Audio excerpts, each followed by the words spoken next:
How exactly do you think you win on Saturday? I can finish him, I will find some way to beat him. After the Saturday, everyone is gonna know my name, because I will beat him. Who the f*** is that guy? Who the f*** is that? Oh my God. Derrick Lewis, every fight night that he's been in, he's been the main event of, dating back to like 2016. He might have been a co-main event of one of those fight nights. Wow. Well, which is crazy, we counted it up, and this may be wrong if we've missed something, but we said this would be his 12th main event this weekend, right? Yeah. Fighting Nascimento, which is probably his lowest competition so far. I mean, he is 1-4 in his last 5, which is... I mean, yeah, he has not got a great record as of late. But, yeah, I mean, Derrick Lewis is always there to put on a fun fight. And there's a potential of that round 1 crazy flying knee knockout or just hammer you against the cage like he did with Dorcas. But, like, for a fight night main event when, yeah, you're 1 in 5... You're in an arena with fans that haven't seen the UFC live in a long time. Is this what you would... If you were a fan from Missouri, would you want to pay for that? Is that pulling numbers? Like, we're constantly trying to get away from the apex, aren't we? And a crowd does always help when crazy stuff happens. But it's just like... Are our crazy stacked pay-per-views affecting the rest of the UFC quality?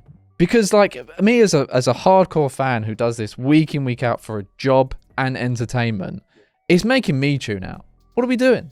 How do you feel about old Derrick and this shoddy main event? Being 1 out of his last 5. I mean, that's ridiculous. There's no part of me that's excited to see Derrick Lewis. It's like he's done some really great things in this sport that he should be really proud of, but am I thinking of him as a top competitor that I have to see on Saturday night? No. Like, for us in the UK, I'm choosing this to wreck my Sunday. You're having to choose to dedicate your Sunday being ruined to watch this. And now, yes, you can say... Yeah, but what else are you doing on Sunday, though? Just seeing friends, seeing family, going outside, having a life. No, you don't need those when you're a UFC fan. Do you want to come down the pub Sunday lunch? No, sorry. I'm too fucking tired because I watched Derrick Lewis lose again. Yeah. Like, so it's just like... I don't think... this is a good enough precedent for a main event going to somewhere outside, having a big event in a big city where you're seeing Lewis, who is possibly dwindling in his career, fighting someone we don't even know, and someone who is a decision merchant. And I will say, I know this is a strong stance, and I'm coming out heavy here. Yeah. And speaking of heavy, unranked heavyweights is possibly some of the worst UFC content out there. Yeah, I mean, you're not wrong. They're not unranked.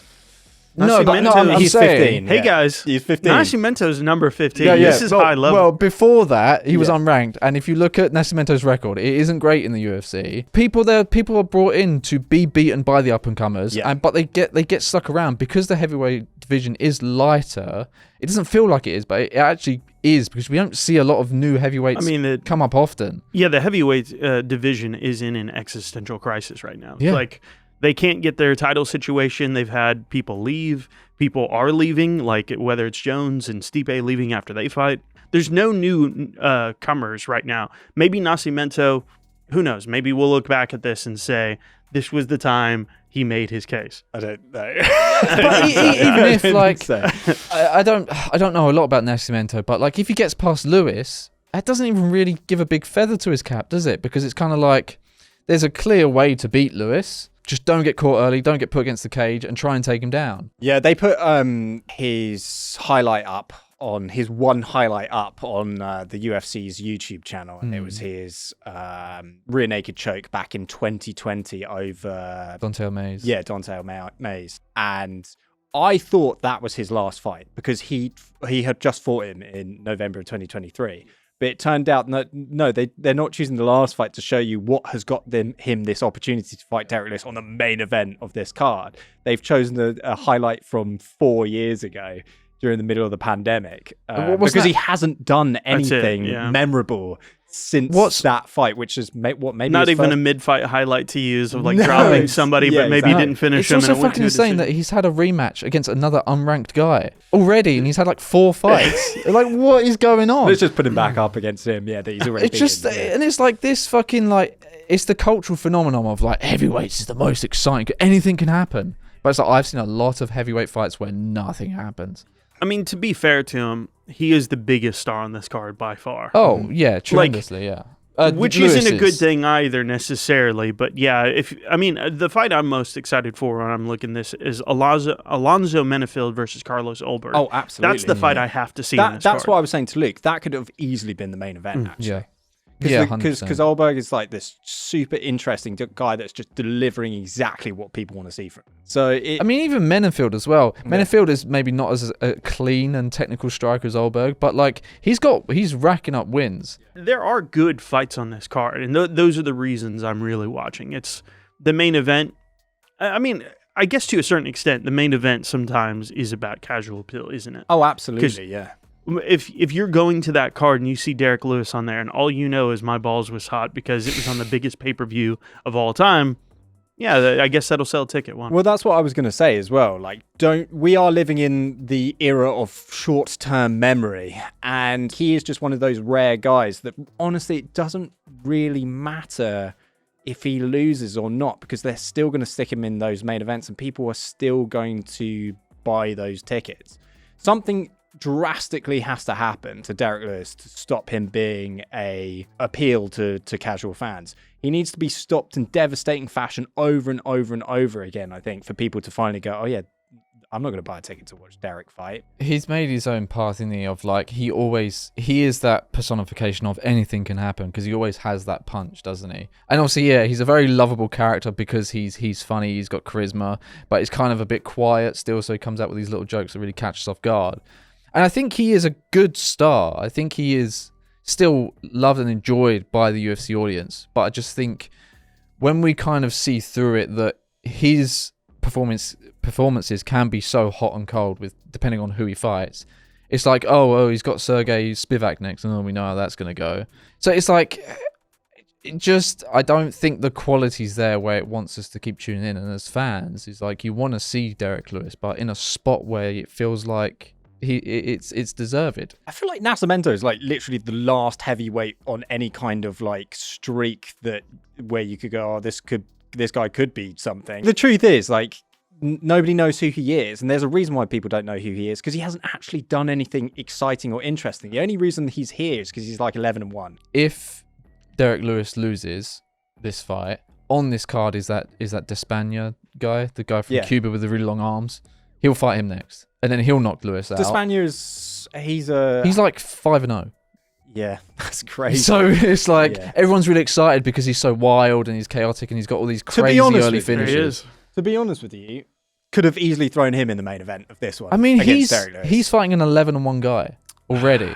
You don't want to kill the prospect either, do you? No, you absolutely don't want to do that. Yeah. Also, which you could. Might very well happen. You could. I mean, let's not forget. Also, no one fucking knows who that guy is. Like we do. Like people. I don't know. No, like people are tuned in, but I don't know if people know who that is. I do think it is a general overall bad thing when the hardcore audience is just kind of like, man, this is what we love. And we're just kind of like, meh about this, you know? And to be fair, I actually do think, you know, the more and more we talk about this card, that the card is good. It's just, I don't know, it is deflating no matter how you put it. When the main event is just kind of like, okay, they didn't try. You know, it's like, if the UFC is not trying, then your reaction to it is kind of like, all right, well, I guess I shouldn't care about this either. It's almost like the UFC haven't watched Nascimento fight as well. Yeah. It's almost like they've gone down the list and they've gone 11-1 Nascimento. Does anyone know anything about this guy? And everyone's like, fine, just shove him in there. Watch this happen though, where he's going to end up being champion in like 2 years, and then people are going to be clipping this exact moment of us just shitting on him. Maybe he comes out of nowhere this weekend and shocks the world and delivers. You know, he has come out and says, "Oh, I'm going to try and knock Derrick Lewis out." It's like, good fucking luck, bro. Like, get that guy to the ground immediately and choke him out. You know. Yeah, I think this whole year we've been kind of fucked with the regular fight nights. Like, we've had such good pay-per-views. What it's effectively made a crater in the, UFC's booking landscape, where we had 300 just take up all the potential fight night headliners. And so they actually do have good cards, like we've pointed out. We've got great prospects actually on this card. Like, there's at least 3 or 4 prospects on here that I'm legitimately excited about. I mean, I suppose with what we've got coming up with 302 and 303, I mean, we've got some banger cards coming up, like some big cards, at least in terms of star power, heavily stacked. So what the UFC are hoping here is that Derrick Lewis can pull 18,000 people to fill the Enterprise Center. But do you think do you think people in Missouri have got nothing else fucking going on the Saturday? So they're just like, hey, the UFC is in town. There's 18,000 of us that can pile into the Enterprise Center and set it out. I think maybe what you're asking is how long since the UFC came to Missouri, and how close have events been to Missouri since? And that's the thing, like, the UFC's not fucking cheap though. Like, we know from our experience, like, it's a extreme luxury to go see these events live. So it's like, if you're going to shell out $400 to see a bunch of fights just because you want to see fights, I mean, that's a high price to do that. I mean, I think there is a thing as well. It's very novel. If you've never been to a UFC show, it's like, why the hell not? Yeah. And chances are, unless it's an absolutely terrible card, you're still going to have fun. So, yeah, people still go. It is crazy how when we went to UFC Liverpool, Till versus Thompson, me and Jason just got fucking so drunk. I don't remember any fucking fight. I barely remember the main event. But I was just happy to be there as he was yelling South Carolina every 4 minutes. You're not from there. I don't know how I didn't get away with that, or how I didn't get. I probably did have people that were just like, "Oh, this fucking American," but nobody told me off or anything. I would never do that now. We spent half the time talking to the guy next to us about MMA than actually watching the fights in front of us. The fights were terrible. They were terrible. Right, yeah. Molly McCann was on there. Nobody knew who the fuck she was. Yeah. Like, her fight was And that's the thing. At the end of the day, it's just it's an event. It's a thing for you to go to and have fun and meet other people who like the same thing and end up just going on a tangent. That's what, like, most boxing events are for. They're for, like, doing cocaine and having fights in the crowd, aren't they?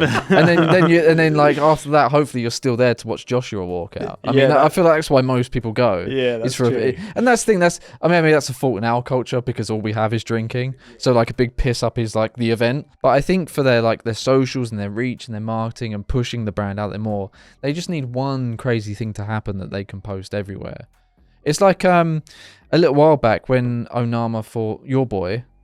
Nate Landwehr? Landwehr, and that was a crazy fucking fight on a card. I don't know. I can't remember if the card was an outstanding fight. It was kind of a middling talent and, like, didn't have a load of success or a name, but he come in the weird suit and did a meme, and everyone was like, "Who's this guy being odd?" And then he has a crazy fucking fight, and now he's a star in his own right. Yeah. So it's kind of like, that's all the UFC need. And, like, if we do get moments like that, it's great. It's just hard as a fan to get us in the door. Yeah. That's what I appreciate sometimes about the UFC matchmaking is they'll put somebody that you don't necessarily know, and they'll throw somebody like that on a card, and then you'll be converted. The problem is that we just don't have that for this main event. I will say, though, the more we are discussing this, the more we're discussing 301, there is a part of me that's just like, our main event's just overrated? Because this card is actually pretty good. Like, it's very much worth watching. Well, it's a win-win main event anyways, I think. Like, it might not necessarily be the thing that people remember from this event, but it's win-win in the sense that we could get another big fat fucking knockout record for Derrick Lewis where he extends that, or Nascimento ascends as this sort of, like, new heavyweight prospect that has a win over Derrick Lewis. That's all the reason why Arlovsky is still there. Arlovsky is in the UFC to get beaten by people to say, this guy beat a former UFC champion. That's essentially why he's still there. But if Nascimento ascends through the ranks, beating the knockout god Derrick Lewis by laying on him for 15 minutes he might and not just be going... that, He might not do that. He might immediately shoot for some big fat double takedown, slam into the ground, and then fucking rip a rear naked choke in the first minute. Nobody knows what's going to happen. It's very fucking likely that he's not going to do that. Yeah. Or anywhere close to anything like that. Yeah. But that's the thing that you can get people excited about if the promotion is right. I mean, there's a huge part of me that's, being charitable in this discussion. I realize that. But, Derrick Lewis has a propensity for crazy, wild, batshit fights, even if he loses. If you look at that, winning 1 out of his last 5, I mean, one of those was Tai Tuivasa. It's like the other one was Sergey Pavlovich. Obviously, we can't say the same about his most recent fight. But yeah, most of the time, probability is high that he's going to give you a crazy fight, regardless of who he's fighting. And that's all that matters in front of the Missouri crowds, late at night when they're all drunk. Who really cares whether it's fucking Superman or like some homeless man? Like it's a Derrick Lewis KO. I mean, it's actually a great card. That's the truth. It's like, if you look past that superficiality, I think that's the problem, though. It's like you're a new fan that's just come back from, Max Holloway. We've been talking about this for the past couple weeks. You're riding that high, and you're just like, okay, so why should I care about a guy who's 1-5? Yeah. You might not even know it's happening. Yeah. Nascimento can... Yeah, Nascimento has got this. Next week, I'll come in with a Nascimento shirt. Yeah. It'll be my favourite. Yeah. God, he'd be like new Sean O'Malley. Right, so with that said, if you want to see 46 minutes of us complaining about nothing.